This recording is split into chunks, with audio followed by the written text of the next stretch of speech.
దేవాది దేవుడు చాలా దయ కలిగినటువంటి వాడు.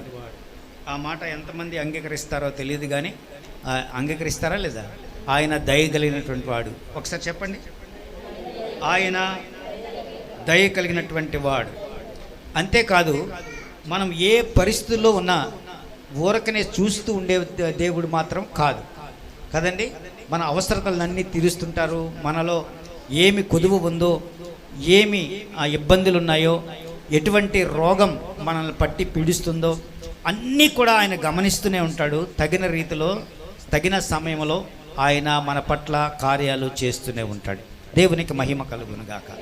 107వ కీర్తన, అందులో ఎన్ని వచనాలు ఉన్నాయి? 43 వచనాలు ఉంటాయి. ఆ 43 వచనాలను కూడా ఈ రోజున మీ ముందు పరుస్తాను. ఎందుకంటే అందులో అక్కడక్కడ హైలైట్స్ ఉంటాయి.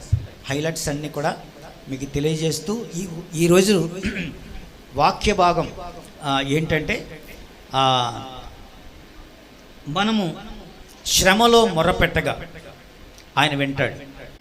శ్రమలో మనం ఉన్నప్పుడు ఆయనకు మొర్రపెట్టగా ఆయన ఆలకించే దేవుడు కదండి. మనల్ని శ్రమలో విడిచిపెట్టే దేవుడు కాదు, ఖచ్చితంగా మనతో పాటు ఉంటాడు. ఈ లోకంలో చాలామంది మన దగ్గర డబ్బులు ఉన్నంత వరకు మన కూడా ఉంటారు. మన దగ్గర పైసలు అయిపోయాయి అంటే మన దరిదాపుకి ఎవరు కూడా రారు కదండి.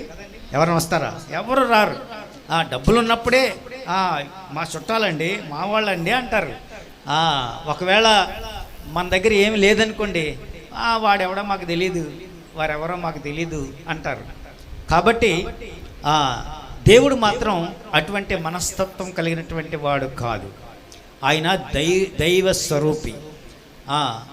ఆ దేవుడు, దేవాది దేవుడు మన పట్ల కరుణను, వాత్సల్యతను చూపిస్తూనే ఉంటాడు అనుక్షణము, అనుదినము కదండి. దేవునికి మహిమ కలుగునుగాక. మొదటి 3 వచనాలు మనం మొట్టమొదట చదువుదాము. యెహోవా దయాళుడు. యెహోవా దయాళుడు. హల్లెలూయా, హల్లెలూయా. యెహోవా ఆయన దయాగుణము కలిగినటువంటి వాడు అని ఇక్కడ కీర్తన ప్రారంభంలోనే ఆ మాట చెప్పబడుతుంది. ఏమని చెప్పబడుతుంది? ఆయన దయగలవాడు. హల్లెలూయా, హల్లెలూయా. ఇక్కడ ప్రారంభంలోనే యెహోవా దయాళుడు, ఆయనకు కృతజ్ఞతాస్తుతులు చెల్లించండి. దేవునికి మహిమ కలుగునుగాక. ఇందులో మొదటి వచనంలో, 8వ వచనంలో, 15వ వచనంలో, 21, 22 వచనాల్లో ఒకసారి చదువుతారా? అక్కడ ఏముందో?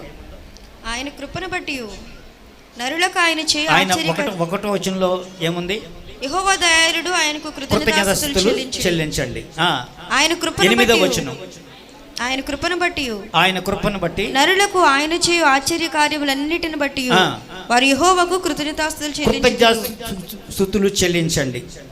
15వ వచనం, ఆయన కృపను బట్టి, ఆయన కృపను బట్టి నరులకు ఆయన చేయు ఆశ్చర్య కార్యములను బట్టి, నరులకు ఆయన చేయు ఆశ్చర్య కార్యములను బట్టి వారు యెహోవాకు కృతజ్ఞతాస్తుతులు చెల్లించుదురుగాక. ఆయన కృపను 21, ఆయన కృపను బట్టి, ఆయన కృపను బట్టి నరులకు ఆయన చేయు ఆశ్చర్య కార్యములను బట్టి, ఆయన చేయు ఆశ్చర్య కార్యములను బట్టి యెహోవాకు కృతజ్ఞతాస్తుతులు చెల్లించుదురుగాక. 22వ వచనం, వారు కృతజ్ఞతార్పణలు చెల్లించుదురుగాక. వారు కృతజ్ఞత అర్పణలు చెల్లించుదురుగాక. ఉత్సాహధ్వనితో ఆయన కార్యములను ప్రకటించుదురుగాక. కృతజ్ఞత పూర్వకమైనటువంటి వచనాలు ఇవి. ఖచ్చితంగా యెహోవాకు కృతజ్ఞతాస్తుతులు చెల్లించాలి. ఎందుకు చెల్లించాలంటే ఆయన చేసిన ప్రతి కార్యాన్ని బట్టి. నీ జీవితంలో ఏదైనా కార్యం చేయలేదా ఆయన? చెప్పండి. ఎవరైనా నా జీవితంలో ఏ కార్యము చేయలేదండి అని చెప్పండి. ఎవరైనా చెప్తారా? నా జీవితంలో ఏ కార్యము ఆయన వల్ల జరగలేదు. ఎవరు ఉండరు. ఒకవేళ ఉంటే పిచ్చివాడు అంటారు వాళ్ళని. ఎందుకంటే ఆయన చేసిన ఉపకారములను మర్చిపోయే పిచ్చివాడు అన్నమాట. కాబట్టి ఆయన చేసే ఉపకారములను బట్టి, ఆయన చేసే మేలులను బట్టి మనము అనుదినము అనుక్షణము కృతజ్ఞతాస్తుతులు చెల్లించవలసిన వారిని ఉన్నాము. దేవునికి మహిమ కలుగునుగాక. హల్లెలూయా, హల్లెలూయా. చదవండి అమ్మ ముందుకు.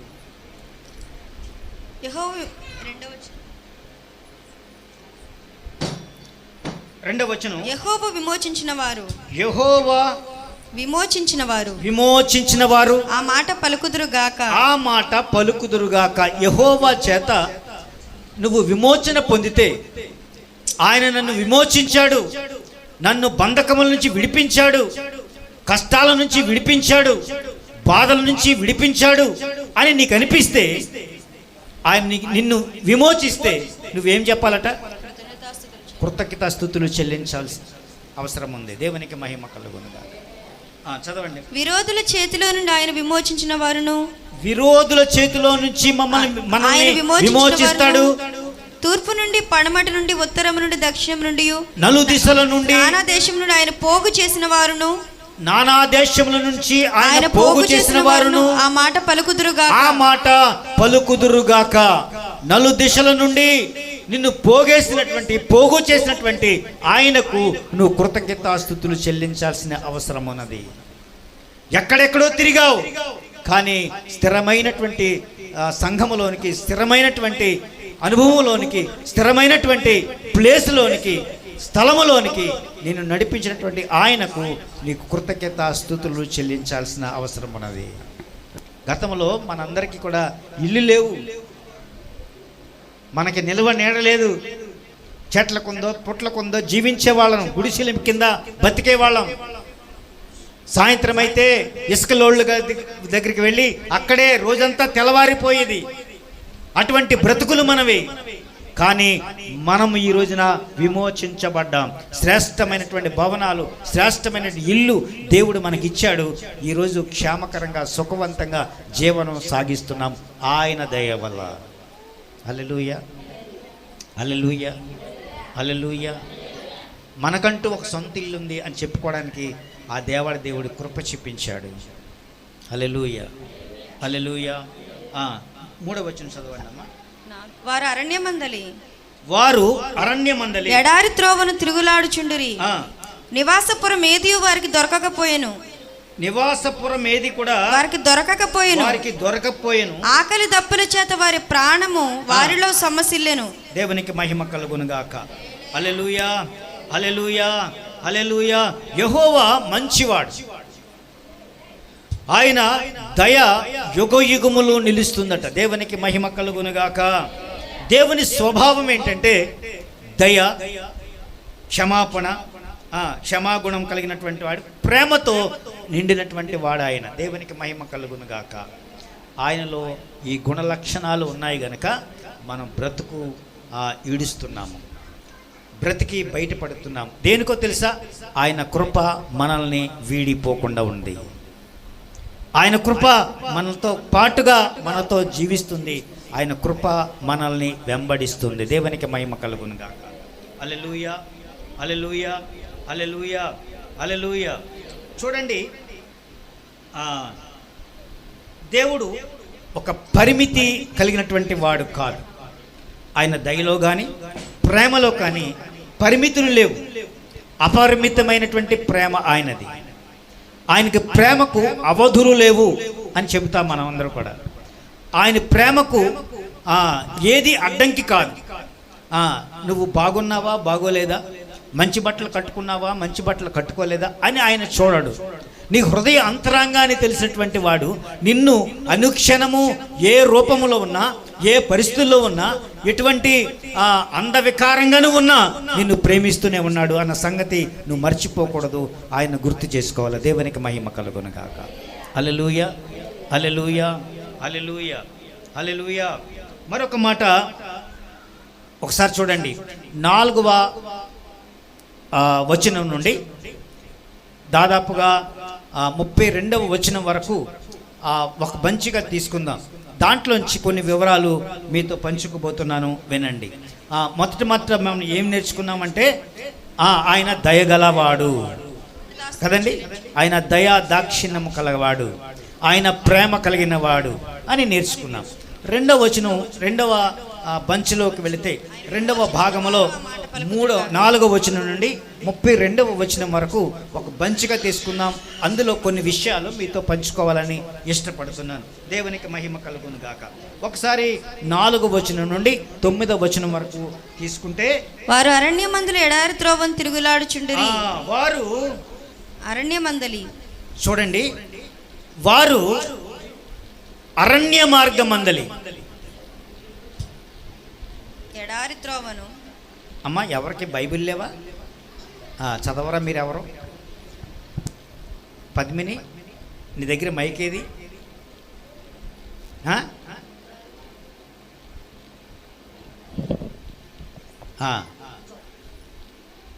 చూడండి, 4వ వచనం నుండి 9వ వచనం వరకు కొన్ని మాటలు మనం చదువుదాం.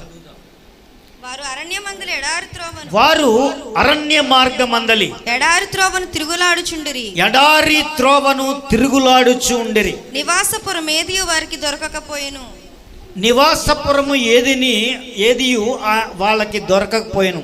ఇశ్రాయేలు ప్రజలు అరణ్య మార్గములో 40 సంవత్సరాలు ప్రయాణం చేశారు. ఆ కథ మనందరికీ తెలుసు. ఎన్ని సంవత్సరాలు? 40 సంవత్సరాలు.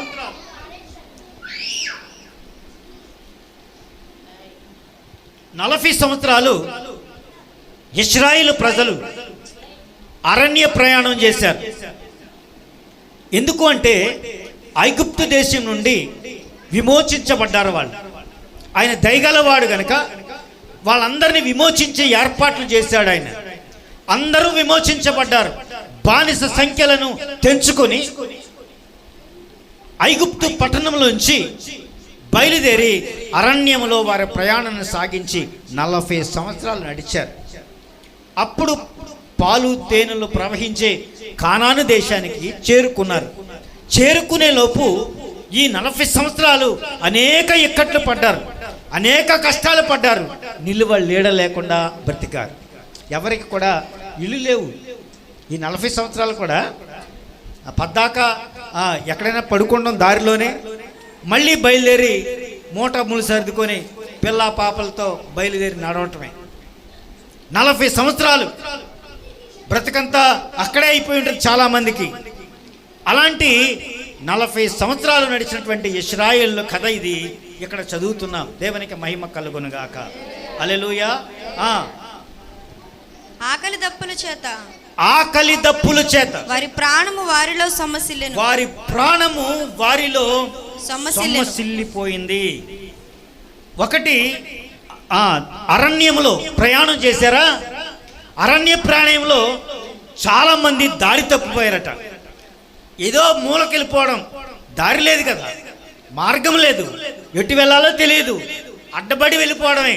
వెళ్ళిపోయిన తర్వాత అక్కడ దాకా వెళ్ళి, అమ్మమ్మమ్మ ఇక్కడ నుంచి రోడ్డు లేదా, ఇక్కడ నుంచి దారి లేదా, ఇక్కడ నుంచి సముద్రం అడ్డొచ్చిందా, లేకపోతే ఇక్కడ నుంచి డొంకలు తుప్పలు అడ్డొచ్చాయా, మళ్ళీ వెనక్కి వెళ్ళిపోతామరా. ఎక్కడి నుంచి బయలుదేరారో మళ్ళీ అక్కడికి వెళ్ళి అక్కడి నుంచి వేరొక దారిని ప్రయాణం చేయవలసి వచ్చిందట. 40 సంవత్సరాలు అందుకే తిరిగారు. అలా కొద్ది రోజుల్లో చేరిపోయేటువంటి కనాను దేశం అది పెద్ద దూరం కాదు.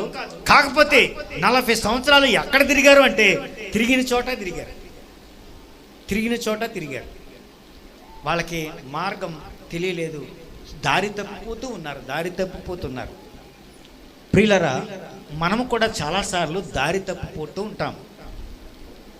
అనేక సార్లు దారి తప్పిపోతూ ఉంటాం. ఎక్కడికి వెళ్ళాలో గమ్యం తెలియదు మనకు. ఒక్కొక్కసారి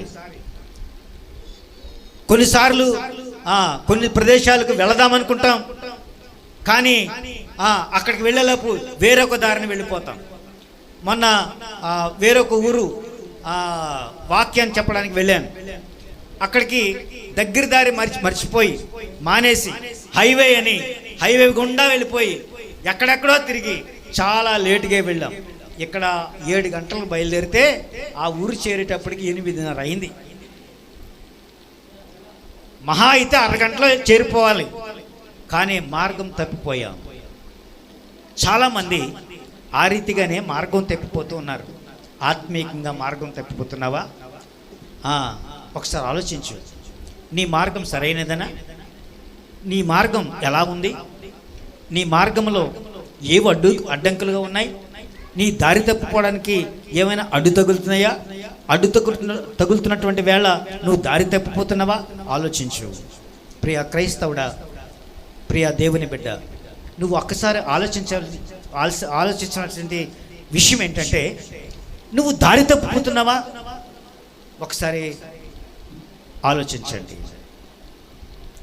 చాలామంది దారి తప్పిపోతారు, తెలిసి కూడా దారి తప్పిపోతారు, తెలిసి కూడా మార్గాన్ని తప్పిపోతూ ఉంటారు. దేవుని మార్గం అత్యంత ప్రియమైనది. దేవుని మార్గంలో నువ్వేం చేయాలో తెలుసా? వారు శ్రమ పడుతున్నటువంటి వేళ యెహోవాను ప్రార్థించగా వారిని సరైన మార్గంలో నడిపించాడు అని బైబిల్ గ్రంథం చెబుతోంది. కష్టకాలములో యెహోవాకు మొరపెట్టిరి, ఆయన వారి ఆపదల నుండి వారిని విడిపించెను. వారి ఆపదల నుంచి వారిని విడిపించెను. నువ్వు ఆపదలో ఉన్నావా? నువ్వు దారి తప్పిపోయావా? ఆయన ప్రార్థించు. దేవా, నా బ్రతుకు దారి తప్పిపోయింది, నేను దారి తప్పిపోయాను, సరైన మార్గంలో ప్రయాణం చేయలేదు, అందుకే నేను దారి తప్పిపోయిన ప్రభువా, నా దారి తిన్నని దారి కాదు, సరైన దారిలో నువ్వు నడిపించయ్యా. ఆయనకి ప్రార్థన చేసినప్పుడు ఆపదలలో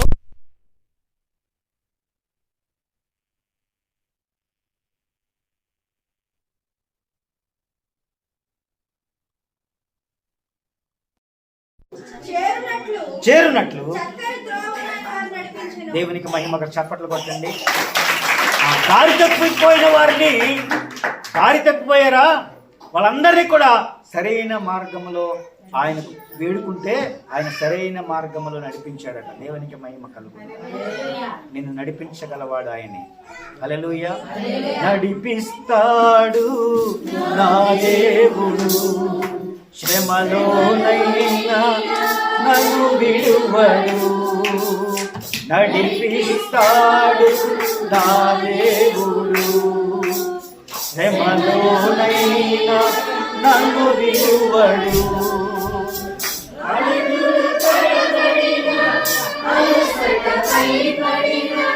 అడుగులపై పడిన అలసట, చేయి పట్టి వెన్ను తట్టి చక్కని ఆలోచన చెప్పి, చేయి పట్టి వెన్ను తట్టి చక్కని ఆలోచన చెప్పి నడిపిస్తాడు నా దేవుడు, శ్రమలోనైనా నన్ను విడువడు. అంధకారమే దారి మూసిన, కృంగదీసిన అంధకారమే నిందలేనను కృంగదీసిన, తన చిత్తం నెరవేర్చుతాడు, గమ్యం వరకు నన్ను చేర్చుతాడు. తన చిత్తం నెరవేర్చుతాడు, గమ్యం వరకు నన్ను చేర్చుతాడు. నడిపిస్తాడు నా దేవుడు, శ్రమలోనైనా నన్ను విడువడు.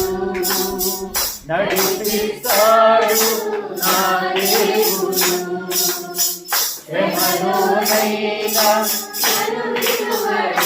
నిన్ను శ్రమలో వదిలేసే దేవుడు కాదు, ఆపత్కాలంలో నిన్ను ఆదుకునేవాడు.